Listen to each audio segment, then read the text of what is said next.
नमस्कार दोस्तों, स्वागत है आपका हमारे YouTube चैनल जरदारी क्लासेस में।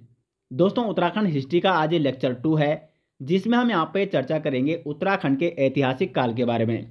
दोस्तों, जो उत्तराखंड हिस्ट्री का लेक्चर 1 था, उसमें हमने आपको उत्तराखंड के प्रागैतिहासिक काल और आदि ऐतिहासिक काल के बारे में बता दिया था। और यहाँ पर जो हमारी ये सीरीज चल रही है, इसमें हम आपको काफ़ी डिटेल्स में हर चीज़ यहाँ पर बताने का प्रयास कर रहे हैं, ताकि आपका एग्जाम में किसी भी प्रकार का प्रश्न न छूट सके। जैसे आप सभी जानते हैं कि अब आयोग यहाँ पे काफ़ी डीपली क्वेश्चन बनाता है, तो उसी को देखते हुए काफ़ी डिटेल्स में आपको इस सीरीज में हर चीज़ हर टॉपिक यहाँ पे बताया जाएगा। तो चलिए दोस्तों, आज की वीडियो शुरू करते हैं। दोस्तों, उत्तराखंड के ऐतिहासिक काल को 3 भागों में बांटा गया है। 3 भागों में अध्ययन करते हैं उत्तराखंड के ऐतिहासिक काल का: प्राचीन काल, मध्यकाल और आधुनिक काल। प्राचीन काल में हम अध्ययन करेंगे कुलिंद वंश, शक, कुषाण और कार्तिकेयपुर राजवंश। साथ ही साथ इन राजवंशों के मध्य में बहुत सारी ऐसी शक्तियों का यहाँ पे शासन रहा है उत्तराखंड में, जैसे योद्धे हो गए, आपके परवर्ती कुलिंद हो गए, कुलूत वंश, ब्रह्मपुर राज्य, पर्वताकार राज्य। ये सभी राजवंशों के बारे में इसी के अंतर्गत हम यहाँ पे चर्चा करेंगे। उसके बाद आएंगे मध्यकाल में, और मध्यकाल में हम यहाँ पे चर्चा करेंगे कत्यूरी वंश, पंवार वंश, चंद वंश और गोरखा शासन के बारे में। और आधुनिक काल में हम अध्ययन करेंगे ब्रिटिश शासन, स्वतंत्रता संग्राम सेनानी और आंदोलन, उत्तराखंड का जो पृथक आंदोलन। तो इस प्रकार से आपका इतिहास हम धीरे धीरे, ये जो हमारी सीरीज चल रही है, इसमें इस प्रकार से हम सिलेबस वाइज, सीरीज वाइज आपको क्या कराएंगे, कंप्लीट कराएंगे। तो आज हम यहाँ पे उत्तराखंड के प्राचीन काल के बारे में दोस्तों चर्चा करेंगे। दोस्तों, तो शुरुआत करते हैं उत्तराखंड में कुलिंद शासन। कुलिंद शासन को उत्तराखंड की पहली राजनीतिक शक्ति भी कहा जाता है।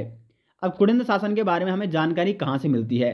प्रसिद्ध भूगोलविद हुए टॉलमी ने कहा कुलिंदों को कुलिंदस्या, और साथ ही साथ टॉलमी ने यह उल्लेख भी किया है कि उत्तराखंड में लगभग 2री और 3री शताब्दी के आसपास कुलिंद शासन करते थे। और इनका जो शासन था वो ब्यास नदी से लेकर, ब्यास नदी आपकी हिमाचल प्रदेश में, कहाँ है? हिमाचल प्रदेश में। ब्यास नदी हो गया, गंगा नदी और अलकनंदा नदी के आसपास के जो ये क्षेत्र हैं, यहाँ पे कुलिंद वंशों का शासन हुआ करता था। ये कौन कहता है? प्रसिद्ध भूगोलविद टॉलमी। और टॉलमी ने क्या कहा? उत्तराखंड में 2री 3री शताब्दी के आसपास कुलिंदों का शासन रहा होगा। साथ ही साथ पाणिनि और कौटिल्य ने कुलिंदों को क्या कहा? कुलुन तथा कुलिंद कहा। पाणिनि ने कहा कुलुन और कौटिल्य ने कहा इनको कुलिंद। और उत्तराखंड की पहली राजनीतिक शक्ति के रूप में जाना जाता है कुलिंदों को। अब यहाँ पे एक और इम्पोर्टेंट चीज़ आपको ये ध्यान देनी है कि ऐसा माना जाता है कि जो कुलिंद शासन थे वो किसके अधीन थे? मौर्यों के अधीन। मौर्य वंश का संस्थापक कौन था? चंद्रगुप्त मौर्य। 322 ईसा पूर्व में चंद्रगुप्त मौर्य ने यहाँ पे मौर्य वंश की नींव डाली थी, मौर्य वंश की स्थापना की थी। और उसके बाद मौर्य वंश में एक महान शासक हुआ, अशोक महान। अशोक महान का एक महत्वपूर्ण शिलालेख मिलता है उत्तराखंड के देहरादून में कालसी नामक स्थान पर, जहाँ पे कुलिंदों का क्या मिलता है? कुलिंदा का उल्लेख मिलता है। इससे कहीं ना कहीं ये साबित होता है कि जो ये कुलिंद वंश थे, जो ये कुलिंद शासन करते थे उत्तराखंड में, ये किसके अधीन आते थे? ये आते थे मौर्यों के अधीन। तो पहले हम यहाँ पे जानकारी लेते हैं कि ये कालसी अभिलेख क्या था और किसका था। तो ये यहाँ पे कालसी अभिलेख, ये यहाँ पे आप यहाँ पे फोटो दे सकते हो। कालसी अभिलेख जिसकी खोज की जॉन फॉरेस्ट ने 1860 में कालसी अभिलेख की खोज की थी। और किस भाषा में लिखा गया ये अभिलेख? प्राकृत भाषा में, और लिपि का प्रयोग किया गया है ब्राह्मी लिपि। प्राकृत भाषा और ब्राह्मी लिपि में लिखा गया है कालसी अभिलेख। और ये कालसी अभिलेख कहाँ स्थित है? तो टोंस नदी और यमुना नदी का जहाँ पे संगम होता है देहरादून में, कालसी नामक स्थान पर यहाँ पे स्थित है ये अभिलेख। और ये किसका अभिलेख है? तो अशोक का ये अभिलेख है। अशोक ने इस अभिलेख की वहाँ पे स्थापना की थी। और इस अभिलेख में लिखा गया है कि यहाँ पे अशोक ने जितने भी मनुष्य हैं और पशु हैं, उनकी चिकित्सा की व्यवस्था कर ली है। इसी कालसी अभिलेख में यहाँ के लोगों को कहा गया है पुलिंद, और इस क्षेत्र को कहा गया है कालसी अभिलेख में अपरांत। अब जब इस कालसी अभिलेख में पुलिंद शब्द का उल्लेख मिलता है, तो इतिहासकार ये मानते हैं कि इसी पुलिंद वंश को बाद में क्या कहा गया है? कुलिंद वंश के नाम से जाना गया है। तो कहीं ना कहीं ये जो कुलिंद वंश है, ये किसके अधीन रहा होगा? मौर्यों के अधीन रहा होगा, क्योंकि अशोक जो था वो भी मौर्य शासक था। और इस प्रकार से यहाँ पे कुलिंद किसके अधीन यहाँ पे शासन करते थे उत्तराखंड में? मौर्यों के अधीन। तो प्रारंभ में कुलिंद जाति जो किसके अधीन थी? मौर्य वंश के अधीन थी। हमने पिछली वीडियो में आपको महाभारत कालीन एक पुलिंद राजा के बारे में बताया था, जिसका नाम था सुबाहु, जिसकी राजधानी कहाँ थी? सुबाहुपुर यानी श्रीनगर। तो ये जो कुलिंद वंश ये चल के आ रहा है काफ़ी समय से, और ये धीरे धीरे यहाँ पे लगभग दूसरी तीसरी शताब्दी के आसपास तक, और कई इतिहासकार ये भी मानते हैं कि तीसरी चौथी शताब्दी के आसपास ही यहाँ पे क्या हो जाता है, समाप्त हो जाता है। लेकिन कहीं ना कहीं जो पर्वतीय क्षेत्र हैं उत्तराखंड के, जो पहाड़ी क्षेत्र हैं, यहाँ तक काफ़ी लंबे समय तक ये शासन करता था। तो खैर वो बात की बात है, उसके बारे में अभी आगे हम चर्चा करेंगे। तो इतना आप जान गए होंगे कि कुड़िन्नों के बारे में हमें जानकारी कैसे मिलती है, कालसी अभिलेख से। अब कुड़िन्न वंश का एक महान शासक, सबसे शक्तिशाली राजा हुआ अमोघभूति। कुड़िन्न वंश का सबसे शक्तिशाली राजा, उसका नाम क्या है, अमोघभूति। और कुड़िन्न वंश की बहुत सारी मुद्राएं, अमोघभूति जो राजा अमोघभूति हुआ उसकी भी बहुत सारी मुद्राएं मिलती है उत्तराखंड में। और साथ ही साथ इनकी अल्मोड़ा से कई प्रकार की मुद्राएं प्राप्त हुई हैं, तो इनके बारे में चर्चा करेंगे। तो राजा अमोघभूति के बारे में जान लेते हैं पहले। अमोघभूति, इसको कहा जाता है कुड़िन्न वंश का सबसे प्रतापी और शक्तिशाली राजा। इसकी जो मुद्राएं प्राप्त हुई है उसमें क्या देखने को मिलता है, उसमें जो अंकन मिलता है एक देवी तथा मृग का। एक देवी उसमें खड़ी हुई है और उसके दाईं तरफ क्या है, मृग है जो उसको देख रहा है। और राजा जो अमोघभूति की मुद्रा है उसमें ब्राह्मी और खरोष्ट लिपि का प्रयोग किया गया है, जिसमें लिखा गया है राजा कुड़िन्दस्य अमोघभूति महाराजस, अंकित किया गया है। किस लिपि का इसमें प्रयोग किया गया है अमोघभूति की मुद्रा में, इस प्रकार से क्वेश्चन कई बार एग्जाम में पूछे जाते हैं। तो ब्राह्मी और खरोष्ट लिपि का। साथ ही साथ इस अमोघभूति की मुद्राएं कहाँ कहाँ प्राप्त हुई, तो इसकी मुद्राएं प्राप्त हुई है ब्यास नदी से लेकर, जो कि हिमाचल प्रदेश में है, और गंगा नदी, अलकनंदा नदी घाटी जो कि उत्तराखंड में है, साथ साथ दक्षिण में सुनेत और बहेत नदियाँ, वहाँ इस अमोघभूति राजा की मुद्राएं प्राप्त हुई थी। तो इससे कुल मिला के जानकारी मिलती है कि कुड़िन्नों का यहाँ पे शासन रहा होगा उत्तराखंड में। अब देखो कुड़िन्नों की मुद्राओं के प्रकार के बारे में जान लेते हैं। यहाँ से कई बार एग्जाम में काफ़ी इंपॉर्टेंट क्वेश्चन बनते हैं दोस्तों, इसलिए आपको ये टॉपिक काफ़ी अच्छे से कवर करना होगा, जो कि कुड़िन्नों की मुद्राएं हैं। तो इन मुद्राओं से भी हमें जानकारी मिलती है कि उत्तराखंड में कुड़िन्न शासन किस प्रकार से शासन करता था और कहाँ कहाँ इसका शासन हुआ करता था। कुड़िन्न मुद्राओं के प्रकार कितने हैं, 3 प्रकार की कुड़िन्न मुद्राएं हमें प्राप्त होती है उत्तराखंड से। अमोघभूति मुद्राएं, अल्मोड़ा प्रकार की मुद्राएं और चत्रेश्वर प्रकार की मुद्राएं। अब देखो ये कुड़िन्न मुद्राएं हैं, ये कहाँ कहाँ से मिली है उत्तराखंड में। तो उत्तराखंड के अठूर टेरी गढ़वाल क्षेत्र से, देवढुंगा उत्तरकाशी हो गया, श्रीनगर के समीप का जो सुमाड़ी क्षेत्र है ये अलकनंदा नदी के आसपास आता है, तो यहाँ पे भी कुड़िन्न मुद्राएं देखने को मिली। और कुमाऊं की कत्यूर घाटी में, इस आसपास के क्षेत्र में कुड़िन्न मुद्राएं कई क्षेत्रों से प्राप्त हुई। तो एक एक करके हम इनके बारे में चर्चा करेंगे। सबसे पहले बात करेंगे अमोघभूति मुद्राएं। अमोघभूति जो कि कुड़िन्न वंश का सबसे शक्तिशाली और प्रतापी राजा माना जाता है, इसकी 2 प्रकार की मुद्राएं प्राप्त हुई। रजत, जिसको चांदी कहा जाता है, तो रजत प्रकार की मुद्राएं, और तांबे की मुद्राएं, ताम्र मुद्राएं और रजत मुद्राएं, ये 2 प्रकार की मुद्राएं प्राप्त होती है राजा अमोघभूति की। ये है राजा अमोघभूति की रजत मुद्रा। अब देखो इस रजत मुद्रा में क्या है कि एक तो यहाँ पे देवी का अंकन है, और इस देवी के दाएं ओर खड़ा है एक मृग जो इस देवी को देख रहा है। तो जो रजत मुद्रा है ये पुरोभाग है। ये रजत मुद्रा का क्या है, अमोघभूति की जो रजत मुद्रा है उसका ये पुरोभाग है, और इसमें द्व्यस्ता देवी और उसके दाहिनी ओर, यह है दाहिनी ओर देवी को देखता हुआ एक मृग अंकित है। साथ ही साथ इस रजत मुद्रा का जो पृष्ठभाग है उसमें एक वृक्ष देखने को मिलता है, स्वास्तिक चिन्ह देखने को मिलता है, और उसके नीचे यहाँ पे इस प्रकार से एक चित्र देखने को मिलता है, एक अंकन यहाँ पे देखने को मिलता है, जो या तो नदी होगी या नाग होगा, ऐसे कई इतिहासकार मानते हैं। और साथ ही साथ इस जो ये रजत मुद्रा है अमोघभूति की, इसके चारों ओर ये लेख कुछ आपको दिख रहा होगा, ये लेख लिखा हुआ है यहाँ पे, इसमें लिखा है राजा कुड़िन्दस्य अमोघभूति महाराजस्य। इस रजत मुद्रा में ये चारों ओर अंकित है। और जो लेख लिखा गया है ये किस लिपि में लिखा गया है, तो ब्राह्मी और खरोष्ट लिपि।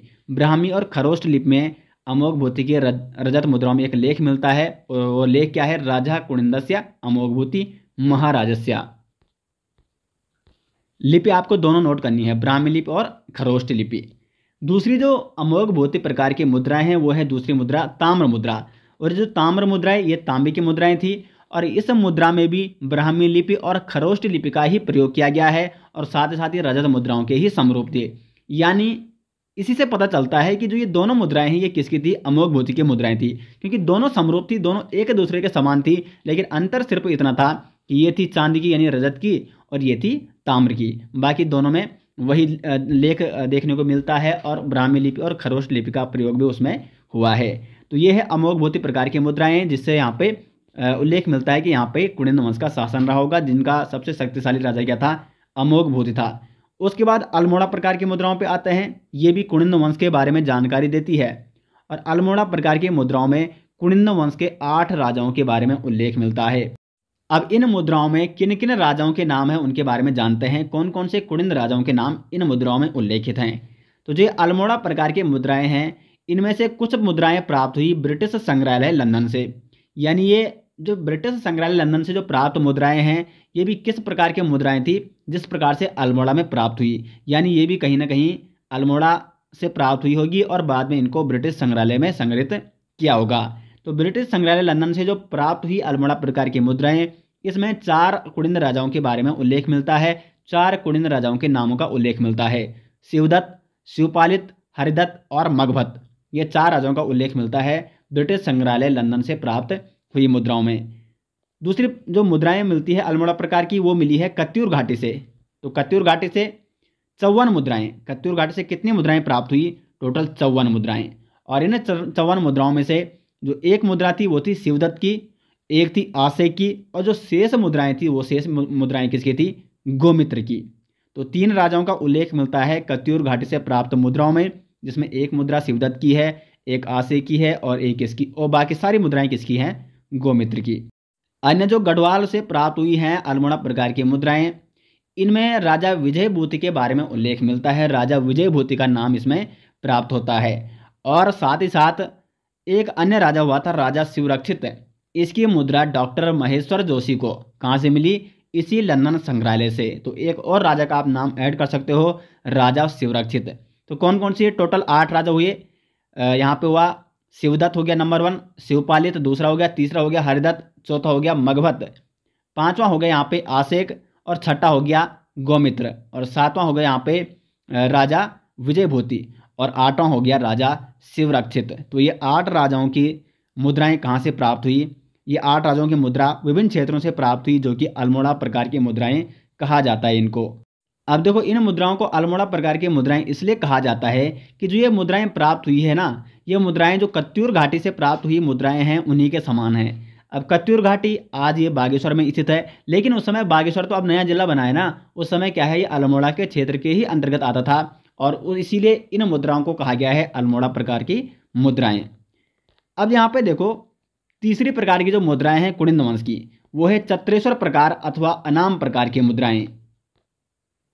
2 प्रकार की मुद्राओं के बारे में आपने जान लिया। यहाँ पे अमोघभूति मुद्राएं, अल्मोड़ा प्रकार की मुद्राएं, और तीसरी मुद्रा यहाँ पे चत्रेश्वर प्रकार की मुद्राएं। अब इन चत्रेश्वर प्रकार की मुद्राओं की विशेषता क्या थी, ये जानना काफ़ी इंपॉर्टेंट है। इनके पूर्व भाग में 2 हाथ वाली मूर्ति का अंकन है, जिसके दाएं हाथ में त्रिशूल है, और पृष्ठ भाग में एक मृग है, स्वास्तिक, और नीचे नदी और नाग के समान प्रतीक चिन्ह है। अब देखो, जो पहली विशेषता दिखती है ना, इसमें दिखता है कि मूर्ति का अंकन है जिसके दाएं हाथ में त्रिशूल है, और त्रिशूल किसके हाथ में होता है, भगवान शिव के हाथ में होता है। इसलिए यह माना जा सकता है यहाँ पे कि जो ये मुद्राएं हैं प्राप्त हुई है, जिसमें शिव भगवान का यहाँ पे अंकन मिलता है, कहीं ना कहीं ये राजा शिव भगवान का उपासक रहे होंगे जिनकी ये मुद्राएं प्राप्त हुई। यानी कुनिंद किसके उपासक रहे होंगे, भगवान शिव के। ये पॉइंट आपको नोट करना है। और इस चत्रेश्वर प्रकार की मुद्राओं में चारों ओर एक लेख मिलता है। वो किस लिपि में मिलता है, ब्राह्मी लिपि में मुद्रा लेख मिलता है, जिसमें लिखा गया है भगवतः चत्रेश्वर महात्मना, लिखा गया है इस लिपि में। तो चत्रेश्वर प्रकार की जो ये मुद्राएं प्राप्त हुई है, इसमें किस लिपि का प्रयोग किया गया है, ब्राह्मी लिपि का प्रयोग किया गया है, जिसमें क्या लिखा गया है, भगवत चत्रेश्वर महात्मना। और इन्हीं मुद्राओं से ज्ञात होता है कि जो ये कुनिंद राजवंश थे, ये भगवान शिव की क्या करते थे, पूजा अर्चना करते होंगे। अर्थात ये कुनिंद राजवंश के राजा शिव भगवान के उपासक थे।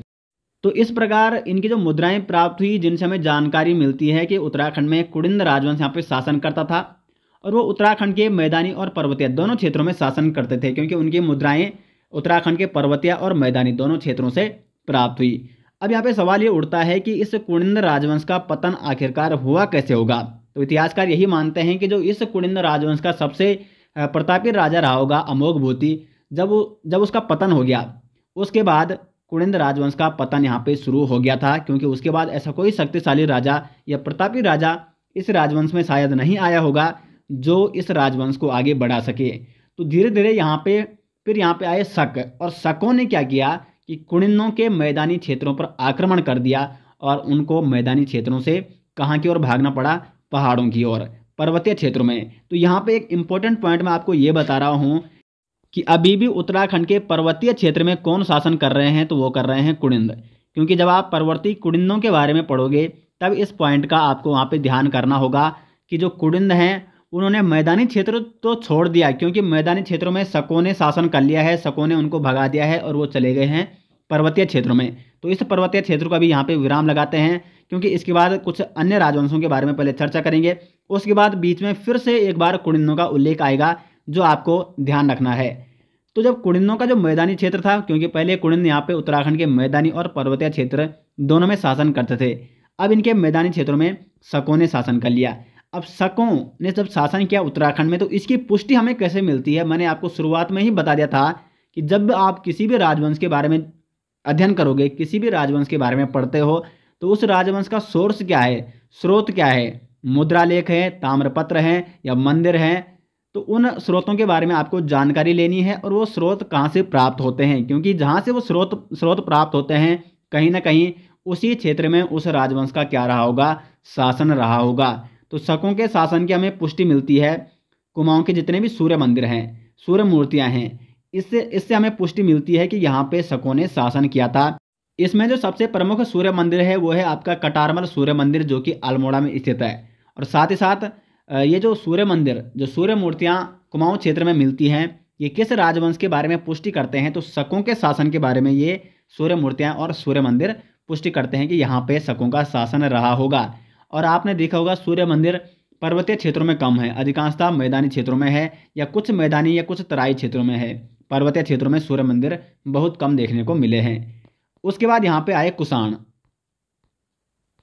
देखो, जब भारत में मौर्य साम्राज्य का लगभग पतन हो गया, मौर्य साम्राज्य का, तो उसके बाद भारत में जो सबसे बड़ी शक्ति के रूप में उभरे थे वो उभरे थे कुषाण। कुषाणों ने भारत के अधिकांशतः क्षेत्रों में क्या कर लिया, अधिकार कर लिया था। तो तब अपना उत्तराखंड भी कहाँ छूटने वाला था, तो उत्तराखंड में भी कुषाणों ने क्या कर दिया, अधिकार कर लिया और यहाँ से शकों को परास्त करके, जो शकों का मैदानी क्षेत्र था, जो पहले कुड़िंदों का मैदानी क्षेत्र था, बाद में शकों का हुआ, और फिर शकों के मैदानी क्षेत्र पर किसने कब्जा किया, किसने अधिकार किया, वो किया कुषाणों ने।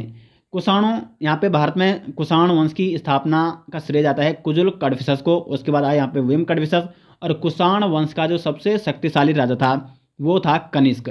और कनिष्क की मुद्राएं वो अपने उत्तराखंड से भी कई स्थानों से प्राप्त हुई।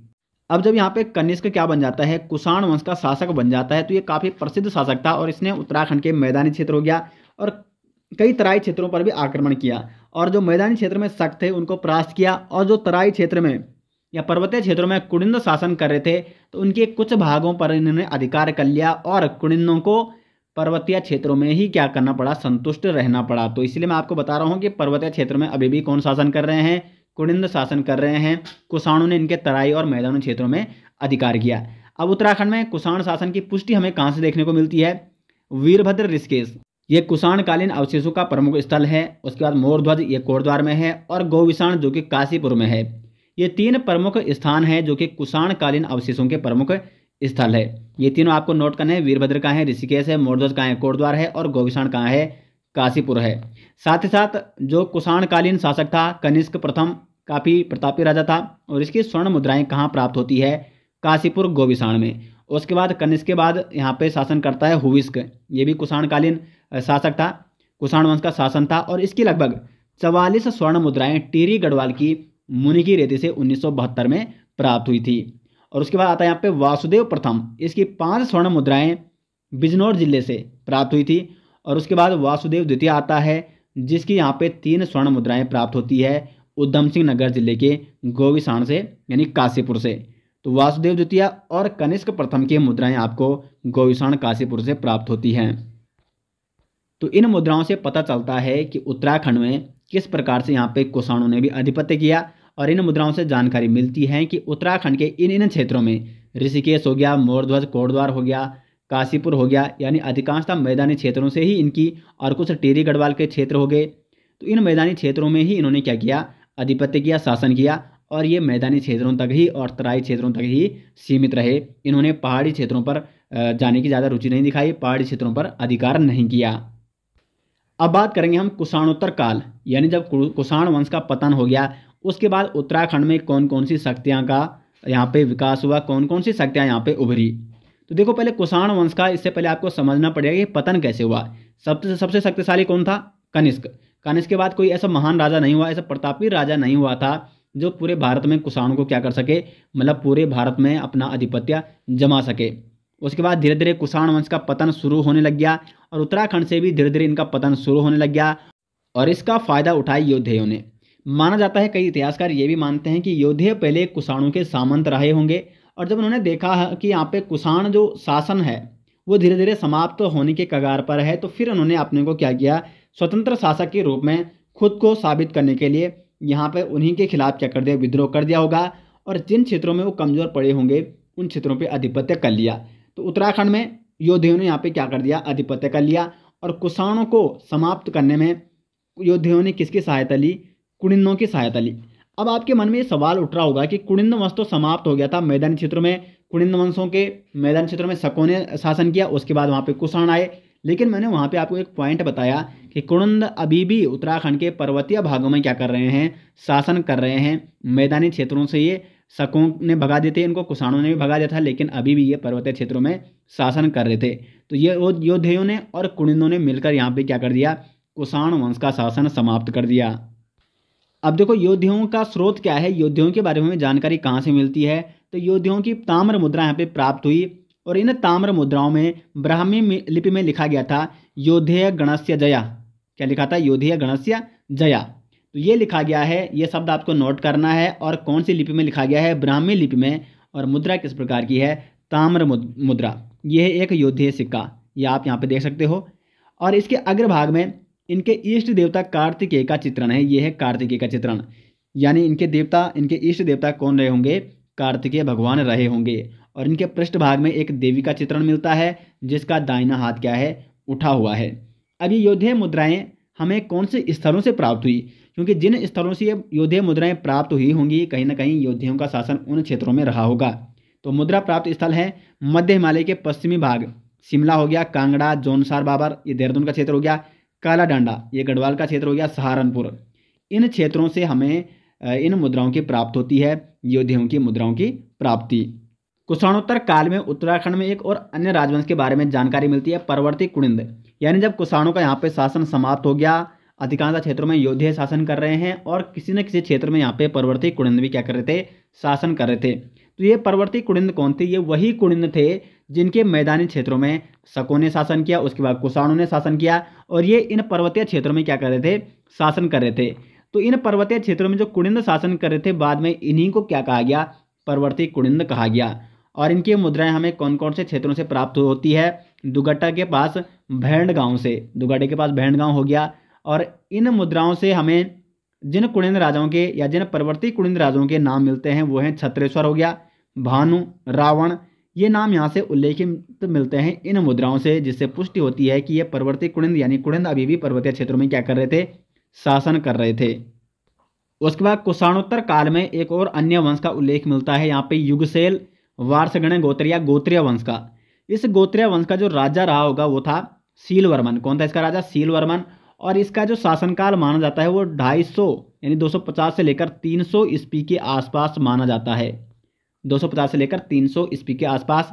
और इसने एक अश्वमेध यज्ञ कराया था यहाँ पे देहरादून के कालसी में, यमुना नदी के तट पर। तो सीलवर्मन की राजधानी जो रही होगी वो कालसी के आसपास के क्षेत्रों में रही होगी। और सीलवर्मन ने यहाँ पे बाड़वाल यज्ञ वेदिका का निर्माण कराया। तो एग्जाम में कई बार पूछा गया है कि बाड़वाल यज्ञ वेदिका का निर्माण किसने कराया? वो कराया राजा सीलवर्मन, जो कि गोत्रीय वंश से था। अब कई इतिहासकार मानते हैं कि ये सीलवर्मन क्या रहा होगा? या तो कुषाण रहा होगा, कुछ मानते हैं कि ये शक रहा होगा और कुछ मानते हैं कि ये कुणिंद रहा होगा। श्री रामचंद्रन एक इतिहासकार हैं, वो कहते हैं कि सीलवर्मन क्या था? योद्धेय शासक था जिसने कुषाणों को कुचलने में महत्वपूर्ण भूमिका निभाई थी। जबकि हरिदत्त के अनुसार ये माना जाता है कि सीलवर्मन क्या था? एक कुषाण अथवा शक शासक रहा होगा। तो ये सारी चीज़ें, इस प्रकार से कई इतिहासकार इन राजाओं के बारे में अपनी अलग अलग मत प्रदान करते हैं। उसके बाद पूरे भारत में आता है गुप्त काल। मौर्य साम्राज्य के बाद या मौर्य वंश के बाद गुप्त काल ही ऐसा वंश था जिसने पूरे भारत की राजनीति को एक सूत्र में पिरोने का कार्य किया था। गुप्त काल जिसका शासन रहा लगभग 275 से लेकर 600 ईस्वी तक। यानी करीब 300 सालों तक इन्होंने यहाँ पे क्या किया, भारत में शासन किया। और गुप्त वंश का जो संस्थापक माना जाता है वो माना जाता है श्रीगुप्त को। किसको माना जाता है? श्रीगुप्त को। लेकिन श्रीगुप्त क्या था, इसने स्थापना तो यहाँ पे की किसकी, गुप्त वंश की, लेकिन ये एक सामंत था, ये किसी राजवंश के अधीन था। लेकिन गुप्त वंश का जो वास्तविक संस्थापक माना जाता है वो किसको माना जाता है? चंद्रगुप्त प्रथम को। और गुप्त वंश में सबसे प्रतापी राजा जिसको भारत के नेपोलियन की उपाधि भी दी गई वो था समुद्रगुप्त। और समुद्रगुप्त का जो शासनकाल शुरू होता है वो होता है 335 ईस्वी से। और इसी के शासनकाल के समय उत्तराखंड में एक यहाँ पे जो राजनीतिक शक्ति यहाँ पे शासन कर रही थी वो थी कुड़िनों का करतपुर राज्य। करतपुर राज्य में यहाँ पे कुड़िन क्या कर रहे थे? शासन कर रहे थे। और इसका उल्लेख हमें मिलता है समुद्रगुप्त की प्रयाग प्रशस्ति में। तो समुद्रगुप्त की प्रयाग प्रशस्ति में किस राजवंश का उल्लेख मिलता है? कुड़िनों के करतपुर राज्य का उल्लेख मिलता है प्रयाग प्रशस्ति में, जो कि उत्तराखंड में उस समय शासन कर रहे थे। कुड़िनों के करतपुर राज्य की राजधानी थी कार्तिकेयपुर। और इस करतपुर राज्य का सीमावर्ती राज्य कौन था? गुप्त साम्राज्य इनका सीमावर्ती राज्य हुआ करता था। अब देखो इस करतपुर राज्य में कौन कौन से क्षेत्र आते थे? ये आते थे उत्तराखंड हो गया आज का हिमाचल प्रदेश हो गया, रुहिलखंड का उत्तरी भाग। इन सीमाओं में ये सीमाएं थी किसकी? करतपुर राज्य की, जहाँ पे कुड़िन शासन कर रहे थे। एक चीज़ आपको बता दूं, यहाँ पे बहुत सारे इतिहासकारों ने जैसे विशाखा दत्त के देवी चंद्र गुप्ता में और बाणभट्ट द्वारा रचित जो हर्षचरितम है उसमें उल्लेख मिलता है कि इस करतपुर राज्य में उस समय जब यहाँ पे समुद्रगुप्त का शासन था तो उस समय यहाँ पे कौन शासन कर रहा था? वो कोई शक राजा रहा होगा। क्या रहा होगा? शक राजा। जबकि कुछ इतिहासकारों ने कहा कि इस करतपुर राज्य में कौन शासन कर रहे थे? कुषाण शासन कर रहे थे। लेकिन जैसे हम आपको पहले ही बता चुके हैं कि शकों का भी यहाँ पे पतन हो चुका है, कुषाणों का भी पतन हो चुका है, लेकिन वैसे तो कुड़िनों का भी क्या हो चुका है? पतन हो चुका है। लेकिन कुड़िन अभी भी पर्वतीय क्षेत्र में क्या कर रहे थे? शासन कर रहे थे। लेकिन जब यहाँ पे शकों का शासन समाप्त हो जाता है, कुषाणों का शासन समाप्त हो जाता है और गुप्त साम्राज्य एक नई शक्ति के रूप में उभरता है, तो ये पर्वतीय क्षेत्रों से थोड़ा नीचे आ गए और इन्होंने अनेक क्षेत्रों पर अधिकार कर लिया। और शायद इन्होंने क्या कर लिया होगा? गुप्त राजवंश के साथ इन्होंने संधि कर ली होगी। और ये यहाँ पे फिर से एक उत्तराखंड में नई राजनीतिक शक्ति के रूप में उभरे कुड़िनों का करतपुर राज्य, और जिनकी राजधानी थी कार्तिकेयपुर, और इसीलिए इसको करतपुर राज्य भी कहा गया। तो कुल मिला के जो ये करतपुर राज्य में शासन कौन कर रहे थे? नए शक थे, नए कुषाण थे, बल्कि ये कौन थे? कुड़िन थे। और इनकी पुष्टि इस प्रकार से होती है कि कुड़िन कहीं ना कहीं पहले पर्वतीय क्षेत्रों में क्या कर रहे थे? शासन कर रहे थे। वो संपूर्ण रूप से अभी उनका पतन नहीं हो पाया था। उसके बाद समुद्रगुप्त के ज्येष्ठ पुत्र रामगुप्त का युद्ध होता है किसी कुड़िन राजा से, और ये युद्ध कहाँ होता है? कार्तिकेयपुर होता है, जो कि कुड़िनों की करतपुर राज्य की राजधानी है। तो इस प्रकार से आपको यहाँ पे समझना है कि जब भारत में गुप्त साम्राज्य था तो उस समय उत्तराखंड में कौन सी राजनीतिक शक्ति शासन कर रही थी? वो कुड़िन ही शासन कर रहे थे। और वो उनका जो राज्य कहलाता था वो कहलाता था करतपुर राज्य, जिसकी राजधानी कहाँ हुआ करती थी? कार्तिकेयपुर हुआ करती थी। इसलिए मैंने आपको पहले ही बताया है कि अभी आपको कुड़िनों को भूलना नहीं है। कुड़िन अभी भी यहाँ पे क्या है? उनका संपूर्ण रूप से पता नहीं होगा। दोस्तों मैं हर चीज़ का यहाँ पे आपको एक सटीक वो देने का प्रयास कर रहा हूँ, आप समझ रहे होंगे। और यहाँ पे अच्छे से मैं आपको एक स्टेप बाय स्टेप यहाँ पे उत्तराखंड की इतिहास, उत्तराखंड की हिस्ट्री यहाँ पे समझाने का प्रयास कर रहा हूँ, क्योंकि उत्तराखंड का इतिहास काफ़ी डिफिकल्ट है उस हिसाब से पढ़ना, क्योंकि कई राजवंश बीच बीच में कई राजवंशों का उदय हुआ, कई राजवंशों का यहाँ पे पतन हुआ, तो पता ही नहीं चलता कि किस प्रकार से कौन सा राजवंश आ रहा है और कौन सा राजवंश जा रहा है। तो मैं स्टेप बाय स्टेप आपको यहाँ पे समझाने का पूरी तरीके से क्या कर रहा हूँ? प्रयास कर रहा हूँ। तो अभी हम जो चल रहे हैं, हम चल रहे हैं अभी 3री-4थी शताब्दी के आसपास हम यहाँ पे चर्चा कर रहे हैं इन राजाओं के बारे में जिनका अभी यहाँ पे उत्तराखंड में और भारत में शासन चल रहा है। तो भारत के इतिहास के साथ साथ मैं आपको उत्तराखंड का इतिहास यहाँ पे ले जाने का प्रयास कर रहा हूँ ताकि आपको अच्छे से यहाँ पे समझ में आ सके। अब कुड़िनों के करतपुर राज्य के बाद एक और राजवंश का उल्लेख मिलता है उत्तराखंड में, छागलेस का राजवंश। देखो ये जो करतपुर राज्य था कुड़िनों का, ये लगभग 3री-4थी शताब्दी में इन्होंने शासन किया, और जो छागलेस का राजवंश है ये 5वीं शताब्दी के आसपास, 5वीं-6ठी ईस्वी के आसपास इन्होंने शासन यहाँ पे किया होगा। छागलेस के राजवंश का जो स्रोत है ये हमें कहाँ से प्राप्त होता है? हर राजवंश के बारे में आपको सोर्स बताने का यहाँ पे प्रयास कर रहा हूँ।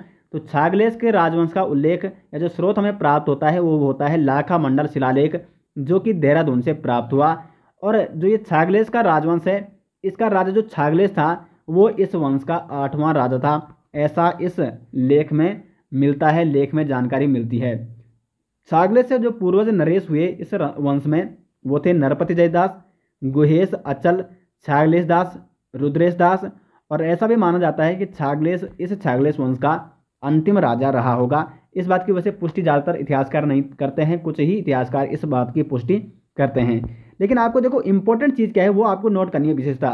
जैसे लाखामंडल शिलालेख, यानी अगर एग्जाम में पूछा जा सकता है कि छागलेश राजवंश के बारे में हमें कौन से शिलालेख या कौन से लेख से हमें जानकारी मिलती है, तो लाखामंडल शिलालेख।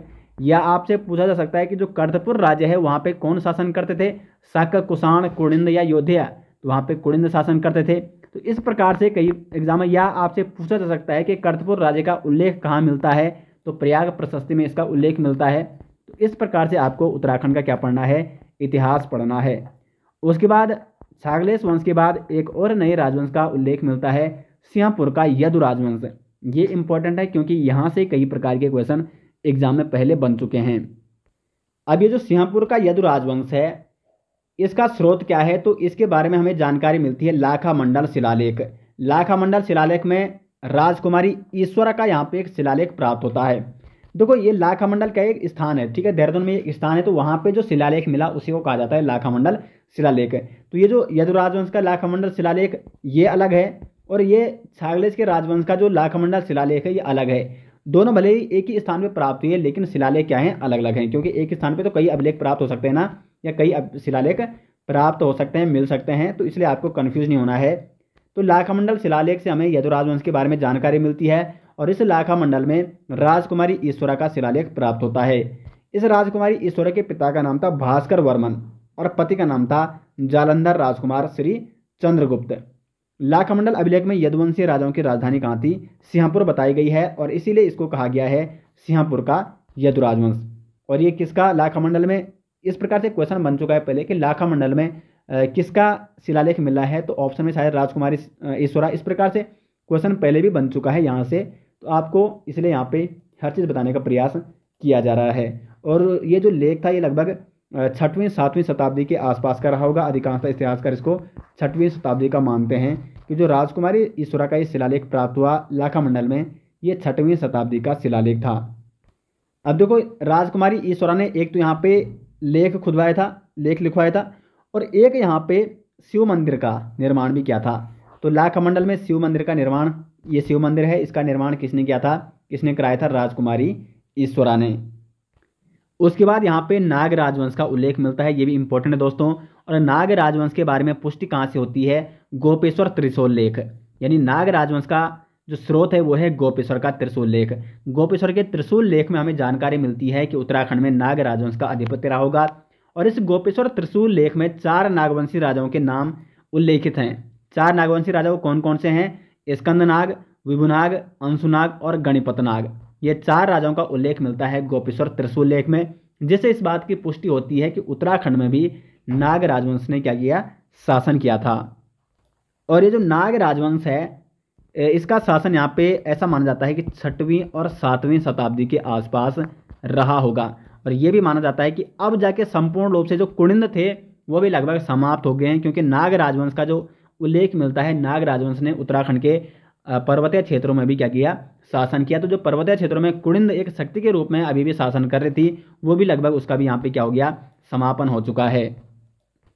उसके बाद भारत में एक नया राजवंश आता है, मौखरी राजवंश। और उसके बाद यहाँ पे हर्षवर्धन, जो कि एक काफ़ी प्रसिद्ध राजा हुआ भारत में, इसका शासन हो जाता है। और हर्षवर्धन के समय उत्तराखंड भी उस समय किसके अधीन आता था, वो आता था हर्षवर्धन के अधीन। तो इसलिए यहाँ पे हर्षवर्धन के बारे में भी जानना जरूरी है। तो जो मौखरी राजवंश है इसकी राजधानी थी कन्नौज, और इसका प्रथम मौखरी शासक था हरिवर्मा। और हरिवर्मा की हत्या के बाद यहाँ पे किसका शासन हो जाता है, हर्षवर्धन का शासन हो जाता है। और हर्षवर्धन के शासन काल में उत्तराखंड भी किसके अधीन आ जाता है, हर्षवर्धन के अधीन आ जाता है। इसके बारे में अभी आपको बताऊंगा कि किस प्रकार हर्षवर्धन के अधीन आता है उत्तराखंड। तो हर्षवर्धन के समय एक चीनी यात्री आते हैं ह्वेनसांग। ह्वेनसांग के बारे में आपने सुना ही होगा। ये आते हैं भारत दौरे पर, और ये उस समय उत्तराखंड का भी दौरा करते हैं। और उत्तराखंड को क्या कहते हैं, पोलीहिमोपुलो। ये चीनी भाषा है, यानी ब्रह्मपुर कहा जाता है उत्तराखंड को। और ब्रह्मपुर राज्य यानी जो आज का उत्तराखंड है, ये किसके अधीन था, ये था आपका हर्षवर्धन के अधीन। यानी ह्वेनसांग ने उत्तराखंड को क्या कहा, ब्रह्मपुर कहा। अगर एग्जाम में बनता है कि हर्षवर्धन के शासनकाल में उत्तराखंड को क्या कहा जाता है, तो उत्तराखंड को कहा जाता था ब्रह्मपुर। या ऐसा भी आता है क्वेश्चन कि बौद्ध साहित्यों में उत्तराखंड को क्या कहा गया है, तो उत्तराखंड को कहा गया है ब्रह्मपुर। और ब्रह्मपुर राज्य ये आज का क्या है, उत्तराखंड है, जो कि हर्ष के अधीन आता था। ह्वेनसांग ने हरिद्वार को क्या कहा, तो मोयुलो 20 ली, यानी 20 ली एक क्या है, चीनी माप है। और हरिद्वार को क्या कहा उसने, चीनी भाषा में मोयुलो। और उत्तराखंड को कहा पोलीहीमो पुलो, यानी ब्रह्मपुर राज्य उस समय का। और इस मोयुलो को मतलब है कि भागीरथी नदी पर, भागीरथी तट पर क्या है, हरिद्वार नगर है, जिसकी माप क्या है, 20 ली, जो कि एक क्या है, चीनी माप है। और ह्वेनसांग ने किसकी रचना की थी, सीयू की, एक रचित पुस्तक है इसकी, सीयू की। इसमें उत्तराखंड का विवरण मिलता है। उत्तराखंड को ब्रह्मपुर कहा गया है। हर्षवर्धन का शासन काल जो रहा ये रहा 606 से लेकर 647 ईस्वी तक। ये इंपॉर्टेंट है क्योंकि देखो 606 से लेकर 647 ईस्वी तक इस समय उत्तराखंड भी किसके अधीन है, वो है हर्षवर्धन साम्राज्य के अधीन। उसके बाद जब हर्षवर्धन का निधन हो जाता है तो उसके बाद यहाँ पे एक अराजकता का युग आ जाता है उत्तराखंड में। बहुत सारी छोटे छोटे सामंत अपना अपना क्या बना देते हैं, राज्य बना देते हैं, और कई भागों में बंट जाता है उत्तराखंड। और उसके बाद आप आगे पढ़ोगे, लगभग 40-50 साल के बाद यानी 700 ईस्वी में एक नई राजनीतिक शक्ति का उत्तराखंड में उदय होता है, और वो शक्ति है कार्तिकेयपुर राजवंश। उसको अभी आपको बताएंगे आगे। तो देखो पहले हर्षोत्तर काल में, यानी जब हर्ष का शासनकाल समाप्त हो गया और उसके बाद उत्तराखंड में कौन कौन सी राजनीतिक शक्तियाँ, कौन कौन सी छोटे सामंत, कौन कौन से छोटे छोटे राज्य बने, उनके बारे में जानना जरूरी है। तो एक राज्य था हर्षोत्तर काल में, देखो ये तो हर्ष का काल है, इस समय उत्तराखंड यानी ब्रह्मपुर राज्य है, ठीक है। उत्तराखंड क्या है, अभी ब्रह्मपुर राज्य है। और ब्रह्मपुर राज्य क्या है, किसके अधीन है, हर्षवर्धन के अधीन। लेकिन जब हर्ष का निधन हो जाता है तो हर्षोत्तर काल में फिर ब्रह्मपुर राज्य का यहाँ पे छोटे छोटे भागों में बांट जाता है। शत्रुघ्न राज्य, एक राज्य आता है शत्रुघ्न राज्य। इस राज्य के अंतर्गत आता था मध्यवर्ती सिरमौर, गढ़वाल हो गया, अंबाला, सहारनपुर, और साथ ही साथ सहारनपुर क्षेत्र के मैदानी भाग इस क्षेत्र में आते थे शत्रुघ्न राज्य में। और इस राज्य की पूर्वी सीमा हुआ करती थी गंगा नदी, यानी गंगा नदी का जो भी पश्चिमी क्षेत्र है वहाँ पे कौन सा राज्य हुआ करता था, शत्रुघ्न राज्य हर्षोत्तर काल में। उसके बाद ब्रह्मपुर राज्य, ब्रह्मपुर राज्य तो ये तो उस समय का है जब हर्षवर्धन का है, लेकिन ब्रह्मपुर राज्य में बाद में इस राज्य को क्या कहा गया है, पर्वताकार राज्य। इस पर्वताकार राज्य का उल्लेख मिलता है तालेश्वर ताम्रपत्र अल्मोड़ा में। स्रोत है इसका तालेश्वर ताम्रपत्र अल्मोड़ा। और इस राज्य की, पर्वताकार राज्य की सीमा क्या थी, गंगा नदी से लेकर कर्णाली नदी, जो कि आज की काली नदी है। देखो मैं यहाँ पे आपको मैप के माध्यम से बिल्कुल अच्छे से समझाने का यहाँ पे प्रयास करता हूँ कि ब्रह्मपुर राज्य बाद में कैसे कैसे शत्रुघ्न राज्य, पर्वताकार राज्य और पूर्वी स्थिर राज्य यानी सुवर्ण गोत्र राज्य, इन छोटे छोटे राज्य में टूटा। ये पूरा उत्तराखंड है आज का, ठीक है। ये है उत्तराखंड। उत्तराखंड ये इसको क्या कहते थे उस समय, ब्रह्मपुर राज्य कहते थे, जब यहाँ पे हर्षवर्धन का शासन हुआ करता था। अब ये जो ब्रह्मपुर राज्य ये बन जाता है, ये देखो ये गंगा नदी है, ये गंगा नदी है, और ये पूर्व में क्या है, ये काली नदी है। तो गंगा नदी के पश्चिम में ये है ना यहाँ पे कि राज्य के पूर्वी सीमा पर गंगा नदी बहती। तो ये कुल मिला के यहाँ पे क्या है, शत्रुघ्न राज्य में, यहाँ इसको सा लिख रहा हूँ, ये है शत्रुघ्न राज्य। और गंगा से लेकर कर्णाली नदी, इसको आज काली नदी कहा जाता है। तो यहाँ पे किसका, ये क्षेत्र किसके अंदर आ रहा है, ये आ रहा है पर्वताकार राज्य, इसको मैं पी लिख रहा हूँ। और इस पर्वताकार राज्य या इस ब्रह्मपुर राज्य, ये पूरा ब्रह्मपुर है, ठीक है, इसके पूर्वी क्षेत्र में, ये पूर्वी और उत्तरी क्षेत्र में, ठीक है, ये उत्तरी क्षेत्र में यहाँ पे है पूर्वी स्त्री राज्य। स्त्री राज्य, इसको सुवर्ण गोत्रीय राज्य भी कहा जाता है। तो ये हो गया आपका पर्वताकार राज्य, ये हो गया शत्रुघ्न राज्य, और ये हो गया पूर्वी स्त्री राज्य या सुवर्ण गोत्रीय राज्य। तो और जबकि ये पूरा पहले क्या कहलाता था, पूरा ये आपका ब्रह्मपुर राज्य कहलाता था, जो बाद में हर्षोत्तर काल में कई छोटे छोटे राज्यों में बंट गया था। तो ब्रह्मपुर राज्य, इसका संस्थापक किसको माना जाता है, विष्णुवर्मन को माना जाता है। कई इतिहासकार ये भी मानते हैं कि जो ये ब्रह्मपुर राज्य था, पर्वताकार राज्य का संस्थापक किसको माना जाता है, विष्णुवर्मन प्रथम को माना जाता है। कई इतिहासकार ये भी मानते हैं कि जो ये ब्रह्मपुर राज्य था पहले, ये इसमें छोटे छोटे सामंत क्या थे, अपने एक अलग अलग हिस्से में शासन करते थे। और ये सभी किसके अधीन थे, ये सभी थे हर्ष के अधीन। लेकिन जब हर्षवर्धन का क्या हो जाता है, निधन हो जाता है, तो उसके बाद ये सामंत क्या करते हैं, अपने अलग अलग एक स्वतंत्र राज्य बनाने लग जाते हैं। और ये जो ब्रह्मपुर राज्य है, ये तो खैर पहले था इसका नाम, जब यहाँ पे हर्षवर्धन का शासन था, यानी पर्वताकार राज्य जिसको बाद में कहा गया। इसका संस्थापक माना जाता है विष्णुवर्मन प्रथम को। और ये भी माना जाता है कि जो इस राज्य में शासन करते थे ये नरेश थे सोमवंशी राजा। क्या थे ये? सोमवंशी। और जिस प्रदेश में ये शासन करते थे उसे क्या कहा जाता था? पर्वताकार राज्य ये कहलाता था। पहले ये ब्रह्मपुर राज्य ही हुआ करता था। और ताम्र, जो इनके ताम्रपत्र थे, इसमें 5 पौरव वंशीय राजाओं के नाम मिलते हैं। वो कौन कौन से हैं? विष्णुवर्मन प्रथम जो इनका संस्थापक था, वृषवर्मन, तीसरा है श्री अग्निवर्मन, चौथा है द्युतिवर्मन और पांचवा है विष्णुवर्मन द्वितीय। और इनका देवता कौन हुआ करता था? इन पौरव वंशीय राजाओं का कुल देवता वो था वीरणेश्वर स्वामी। पौरव वंशीय राजाओं का कुल देवता कौन था? वो था वीरणेश्वर स्वामी। उसके बाद उसी हर्षोत्तर काल में यहाँ पे एक नया राजवंश था, गोविषाण राज्य। गोविषाण राज्य, गोविषाण का है आपका आज का काशीपुर हो गया, उधम सिंह नगर, ये क्षेत्र। तो गोविषाण राज्य पश्चिम में रामगंगा से लेकर पूर्व में शारदा तक फैला हुआ था। तो पश्चिम में मतलब कुल मिला के ब्रह्मपुर राज्य या पर्वताकार राज्य के पश्चिम में कौन सा राज्य था? वो था आपका गोविषाण राज्य।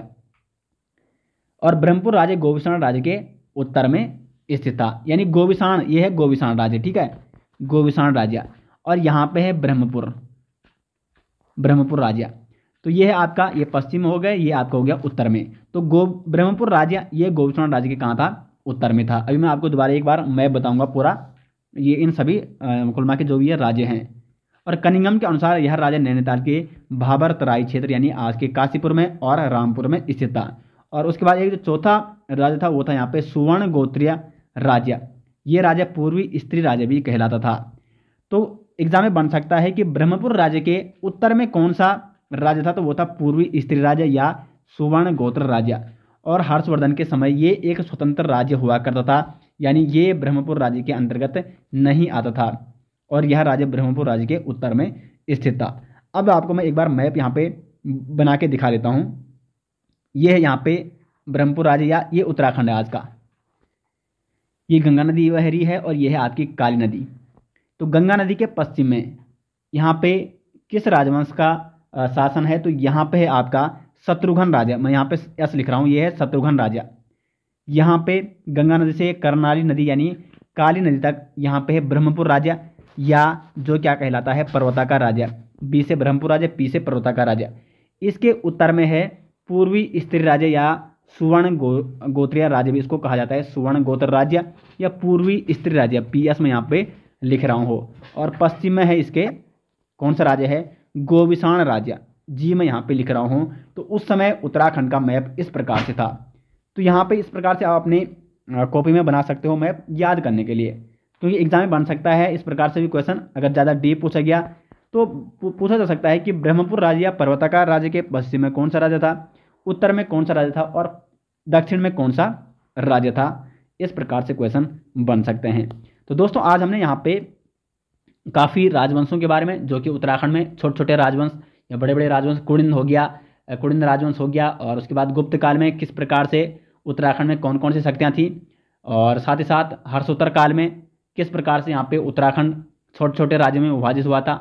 तो इन सभी राजवंशों के बारे में हमने आपको आज काफ़ी डिटेल्स में बताया। हर राजवंश का स्रोत, ये काफ़ी इंपॉर्टेंट है, सोर्स क्या था राजवंश का, कहाँ से उस राजवंश के बारे में उल्लेख मिलता है, और उस राजवंश के प्रसिद्ध राजाओं के बारे में जानकारी दी। उम्मीद करते हैं आपको काफ़ी डीपली यहाँ पे जानकारी प्राप्त हुई होगी। इसके बाहर आपको पढ़ने की आवश्यकता नहीं पड़ेगी, और काफ़ी डिटेल्स हमने आपको यहाँ पे बताने की कोशिश की। इसके बाद हमारा जो नेक्स्ट वीडियो होगी वो होगी कार्तिकेयपुर राजवंश। कार्तिकेयपुर राजवंश 700 ईस्वी के आसपास, जो कि एक नई राजनीतिक शक्ति के रूप में उभरती है उत्तराखंड में, उनके बारे में हम आपको बताएंगे। तो उम्मीद करते हैं आपको वीडियो अच्छी लगी। वीडियो अच्छी लगी तो वीडियो को लाइक और शेयर जरूर करें। तो मिलते हैं दोस्तों नेक्स्ट, तब तक के लिए धन्यवाद।